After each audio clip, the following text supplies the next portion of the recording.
तो सत्संग की हमेशा चाह न रखो कि सत्संग मिल जाए, उसे छोड़ने की जरूरत यहाँ तो कोई काम नहीं है। तुमको 4 बजे घंटी बजती है कि भाई सब निवृत्त होकर थोड़ा भजन पर, सुमरन पर, ध्यान पर बैठ जाओ, और उसके बाद यहाँ जल्दी से सूरज निकलते इकट्ठे हो जाओ तो यहाँ भजन करो आकर। सत्संग का टाइम तो आ जाएगा तो आ जाएगा, हम तो पहले ही से आ जाते कि हम मुझ आपको भजन कराएंगे, वही बैठाएंगे, तो आप पहले से आ गए। ये नहीं कि मतलब देर में आ रहे हैं, समय से पहले पहुंच जाओ ताकि हम 20 मिनट 25 मिनट आपसे भजन करा सके, क्योंकि हम चाहते हैं कि जितना समय आपका भजन में लग जाएगा वो बहुत अच्छा होगा, वही उपयोगी समय। सत्संग तो आगे पीछे मिल ही जाएगा, लेकिन भजन भी उसके साथ साथ जरूरी है। इसलिए ये इरादा रख करके हमेशा घर से चलो, और दुनिया की जो तकलीफ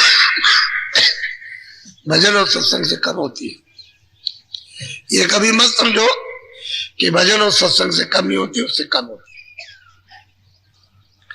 यही चीज की कमी हो गई, तभी तो ये तमाम तकलीफें, तमाम व्याधाएं, परेशानियां, बीमारियां खड़ी हो गई। अब वो छूटती नहीं, तो उपाय से छूटेंगे, उपाय नहीं करोगे तो नहीं छूटेंगे। तो इसलिए अभी मैं आपको 20 मिनट भजन पर बैठाऊंगा, एक चित्त होकर, मन को, बुद्धि को, चित्त को लड़ाई में, झगड़े में, दुकान में, खेती में, दफ्तर में, इधर उधर काम में दौड़ाने की जरूरत नहीं। थोड़ा सा मिनट 2 मिनट कानों के साथ रोक करके और जरा सा ध्यान देकर कानों से सुनो तो चीज पकड़ में आए। जिनको सुनाई देता छाटो, जिनको कभी आता कभी बंद होता, कभी आता बंद होता, तो परख करो कि हमारा मन भाग गया तो बंद हो गया, मन वहां से हटके लग गया, फिर कानों के साथ तो सुनाई देने लगा, फिर भगा, फिर सुन बंद हो गया, फिर लग गया तो फिर सुनने लगे। तो उसकी निरख परख रखो, ये जब चला जाएगा तो सुनना बंद, जब ये लौट के आ जाएगा और साथ दे देगा तो सुनने लगोगे। तो पर्दा को इनका इकट्ठा किया हुआ, मन का, बुद्धि का, चित्त का वो पर्दा, तो पर्दे को साफ करने के लिए इनकी मदद चाहिए, तभी पर्दा साफ हो जाएगा। तो धीरे धीरे सफाई होकर के जब ये सूरत पौ होती है, मजबूत ताकतवर होती है, तो फिर ये कहीं जाती नहीं है। अभी तो बिल्कुल एकदम ताकत, इसकी शक्ति क्षीण हो गई, तो ये मन, बुद्धि, चित्त ये सब इस पर हावी है, और ये जब चाहते जब वैसे ले जाते हैं। उसमें जब ताकत आ जाएगी, शक्ति आ जाएगी, तो फिर ये कुछ नहीं कर सकते, वो बलवान हो जाएगी। तो जब तक उसको रस नहीं मिलता, शब्द का, नाम का सुनाई नहीं देता है, तब तक वो शक्ति ही नहीं। और जैसे उसको सुनने को मिलने लगा, बस शक्ति आने लगी। तो इनसे थोड़ी मदद तो लेना ही, हालांकि इनको भी सुख मिलेगा, जहां से, जिस भंडार से आए हैं वही चाहते हैं, लेकिन अब वो रास्ता उनका भी भूल गया। तो अब ये भी मतलब ये परेशान है, सूरत तो परेशान है ही सही।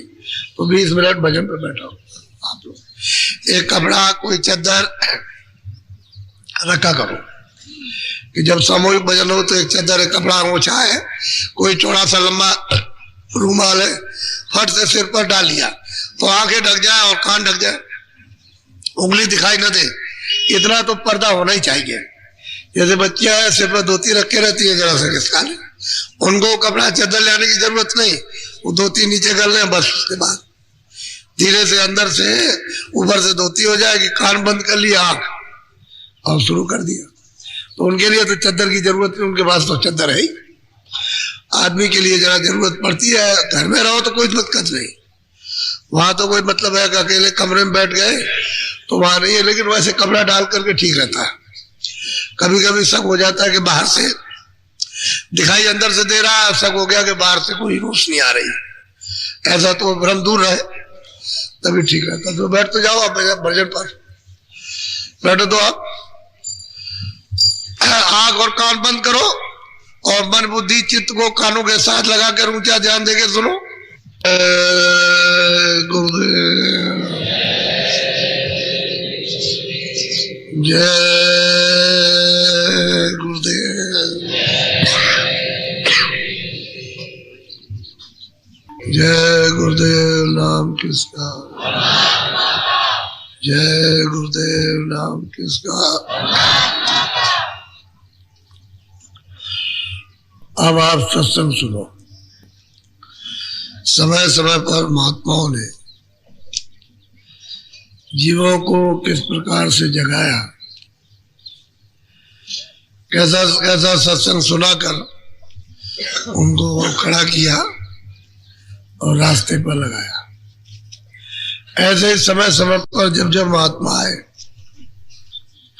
तब उन्होंने अपने समय के जीवों को बहुत जगा करके बहुत पहुंचाया, लेकिन फिर भी जीवों को जो लाभ उनके आने पर लेना चाहिए वो नहीं ले सके, उनसे दूर रहे। बहुत से लोग जात पात में फंस गए, विवाद में फंस गए, संकीर्णता में, छुआछूत में, कोई पूजा पाठ में। ये तो सच्चा भजन है, लेकिन जो नकली भजन कर रहे थे वो तो नकली छूट जाता है, सच्चा होने लगता है। तो जो नहीं जानते वो दूर हो जाते हैं, नकली भजन को ही भजन समझते हैं। जो असली भजन है उसको जानते नहीं तो उससे वंचित हो जाते हैं, और आगे शंकाओं में फंस के दूर हो गए। कभी कोई किसी में आ गया, कोई ब्राह्मण, कोई क्षत्रिय, कोई अर्जन, किसी में महात्मा आ गए तो जात पात में फंस गए, उनसे दूर हो गए कि लोग क्या कहेंगे, क्या क्या समझेंगे। इस तरह से पूरा लाभ जो उनके आने पर उन लोगों को उठाना चाहिए था, हर मनुष्य को नहीं उठा पाया और रह गए। जितने का काम किया कर दिया और चले गए, लेकिन लाभ ज्यादा लोगों को लेना चाहिए था। बोलो, बहुत ध्यान से सुनो। धोखा माते खाना जगया पियारे, धोखा माते खाना जगया। 4 खानों से, 84 लक्ष्योनियों से और नरकों से भोग भोग करके अब की बार फिर आए हो इस अनमोल मनुष्य शरीर में, तो फिर धोखा मत खाओ। बहुत प्यार से समझाते हैं कि प्यारो तुम धोखा मत खाना, अभी लौट के आए हो, बड़े तुमने दुख उठाए, रोते रहे, चिल्लाते रहे, भूखते रहे, कोई सुनने वाला नहीं।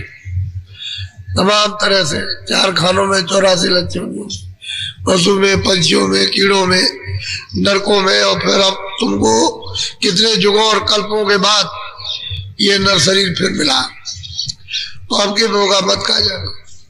वो बहुत प्यार से समझाते हैं, धोखा मत खाना।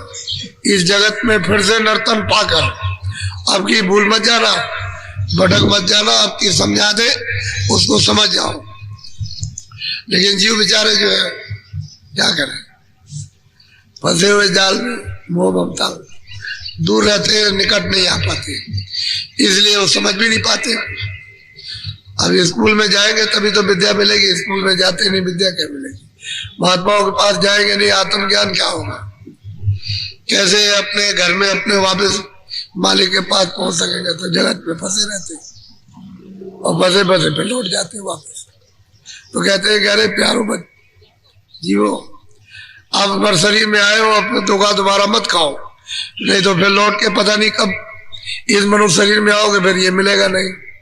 बहुत प्यार से समझाते हैं। बोलो, कोई मीठन जानो अपना, सब ठग बैठे फांसी। कहते कोई अपना मित्र साथी नहीं, घर में जिसको देखो वो साथी नहीं, बाहर जो मित्र बनता वो साथी नहीं, ये कोई भी साथी नहीं है। कहते हैं सब ठग है, अपने अपने स्वार्थ में लगे हुए। स्वार्थ पूरा ना हो तो सीधा जवाब स्त्री को जवाब दे दे, पति को जवाब दे दे, बच्चों को जवाब दे, अड़ोस पड़ोस में भाइयों को जवाब दे दे। वो तो सब स्वार्थ का खेल है जो कुछ भी है। कहते हैं किसी को अपना मित्र मत समझो, जो सब समझते हो मेरा है, तुम्हारा कोई किसी का नहीं, सब स्वार्थ और सब ठग है। तुम्हारे समय को बर्बाद कर देंगे, बस तुम वैसे रह जाओगे। यही तुम्हारे साथ ठगियाई है कि समय का उपयोग नहीं होने देते और बुरे कामों में समय को खर्च करा लेते। तो हमारा साथी कौन, हमारा क्योंकि ये तो साथ चलेंगे नहीं, न साथ आए न साथ जाएंगे, और बीच में ठग रहे अपने अपने स्वार्थ में, और नहीं स्वार्थ सिद्ध हुआ तो बस भगा दिया, फटकार दिया, रहने नहीं देते। तो कहते हैं किसी को अपना मित्र मत समझो, वही अपना नहीं है। बोलो। जब सच्चा होई चले डगर गुरु, तब ही चौके कहते हैं कभी कभी भूल चूक से सत्संग मिल जाए, और जब वो संत सदगुरु के रास्ते पर चलने लगे तो सामने आके घेरते हैं, अरे ये क्या करते हो, ये क्या करते हो, ये क्या है, ये क्या, ये कुछ नहीं है, ऐसा है वैसा है, ये है, तुमको ये काम संसार का करना चाहिए, इनको देखना चाहिए उनको।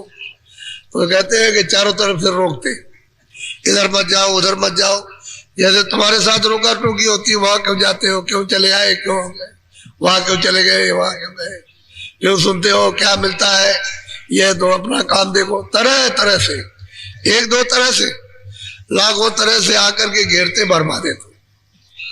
अब जीव अगर पक्का ना हो तो वे छोड़ दे, और वो साथी है नहीं, अपने मित्र है नहीं, वो तो ठग है, अपने मतलब के लिए हमको ठग रहे हैं कि अगर ये निकल गया तो ये मेरा मतलब पूरा होगा नहीं, इसलिए ठग रहे हैं। कहते हैं सब डगर रोकते हैं आकर के, उधर मत जाओ, ये मत करो, भजन मत करो, ऐसा मत करो, सत्संग मत करो, अच्छे काम मत करो, इसी में इसको रोकते रहते हैं, बुरे काम कराते रहते। बोलो। ऊंच नीच काय वचन टोक के, मन को तेरे दे। महापुरुष कहते हैं ऊंचे नीचे, डर के, बह के, प्रेम के, इसके उसके, स्वार्थ के, सब बच्चों को कहते हैं, और मन को कहते हैं भरमा देते हैं। ये तो वैसे ही भूला भटका था, लेकिन भरमा दे पर पक्का हो जाए, थोड़ा सत्संग सुन ले और मजबूती आ जाए तो फिर कुछ नहीं कर सकते।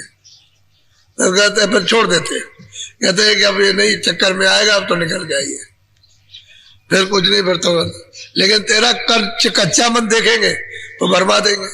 जरा सी कमी देखी ऊंच नीच से, कहीं कहाँ कमी है, कैसे बोलेंगे, किस तरह से, जात पात का डर, इसका डर, उसका डर, उसका काम काज का डर, वो छोटे बड़ों का, रिश्तेदारों का, सब बह दिखाएंगे ऊंचा नीचा। जब देखेंगे कोई कमजोरी है तब तो बहका देंगे, तो देखेंगे अब कुछ नहीं है तो कहेंगे जाओ, फिर कोई मतलब नहीं, क्योंकि उससे स्वार्थ तो सिद्ध होगा नहीं, तो छोड़ देंगे। ऐसा बहुत बिरला होता, कोई नहीं तो बहक जाते हैं। बोलो। इनसे रहना समझ बूझ कर है यह बैरी दिखला। तुम्हारा समझ बूझ के रहना, इनसे होशियार रहना, तुम्हारा इसमें कोई हित करने वाला नहीं है, ये पक्के दुश्मन है, पर मार्ग से भी कर देते हैं, हमारे सत्मार्ग से भी डिगा देते हैं, इनमें कोई हमारा लाभ पहुंचाने वाला नहीं, ये सब दुश्मन है, बैरी है, उससे अलग कर देंगे, जाने नहीं देंगे, इसलिए बेचारे जीव को भजन करने नहीं देंगे। तो इस तरह से चारों तरफ से घेर घार करके और उसको बहकाते, कहते हैं इनको अपना साथी मत समझो, ये दुश्मन है, बैरी है, और जो नहीं करने दे कुछ भी तो दुश्मन बैरी है। वही तो मीरा ने गोस्वामी जी महाराज को पत्र लिखा था कि हम ऐसा क्या करें, तो उसने कहा भाई जिसने राम से स्नेह नहीं है उस प्रभु से, उसको तो ऐसा तजना चाहिए जैसे दुश्मन को छोड़ देते, तो कोई भी हो। दो शब्द में जवाब दे दिया, वैसा ही मीराबाई ने किया, देखा कि इससे कुछ नहीं बनेगा तो कहा जाओ, तो निकल जाओ, नहीं तो जान मारने के लिए सब तैयार, मार भी दे कोई बात नहीं, लोग लोकाचार के लिए खत्म भी कर दे तो कोई अर्जा नहीं है। जब देखा अब ये नहीं हमारे